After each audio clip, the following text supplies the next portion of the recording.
And just a little bit of information, next Sunday Radio 2 launches a series of programmes for Faith in the World Week called Living Alone Well, which looks at the upside as well as the downside of living on your own.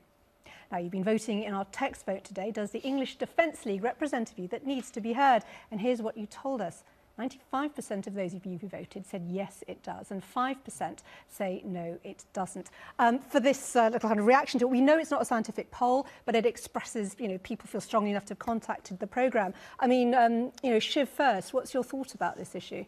Well, I think that's a remarkable vote. I think clearly, look, we've gone through a long process in this country. At least in the last 15 years, we've redevised what multiculturalism means as well to everyone. We've got to a point where certainly we're refined enough to realise that big religious groupings like Islam, Christianity, whatever it may be, have variance within them.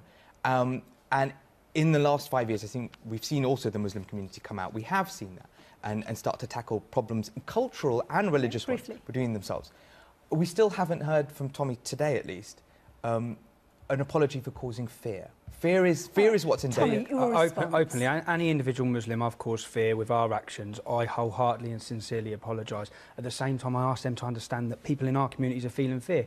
That poll is very significant, and the fact that 40% of people in a Guardian poll said that they believe this will end in inevitable civil conflict and war between Muslims and non-Muslims. Do you believe that? No, we need to bring that down, and the only way we can bring that down is when people see action, because that is a very scary statistic. Because as that progresses in the future, maybe some people will start preparing for that civil war. That's worrying. And if we want to solve the problems, we've got to tackle them. In helping solve problems, are you going to cooperate with the police in terms of bringing possible prosecutions for racist behaviour, violence? You see when it says people within the English Defence League? No, that's the police's job.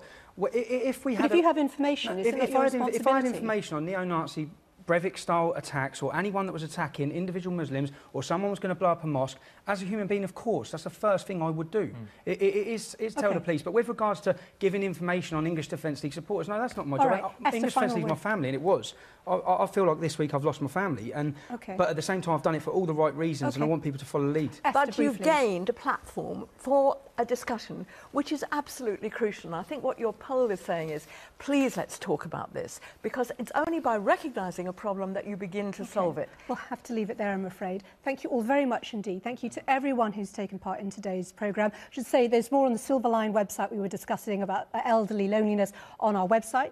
To all my guests in the studio, Esther Ranson, Shiv Malik, Tommy Robinson, as well as Inayat Bunglawala, Professor Tim Luckhurst and Mark Lewis, who joined us earlier. Don't text or call the phone lines anymore, they're closed, but continue the conversation online, and we'll see you again next week. Goodbye.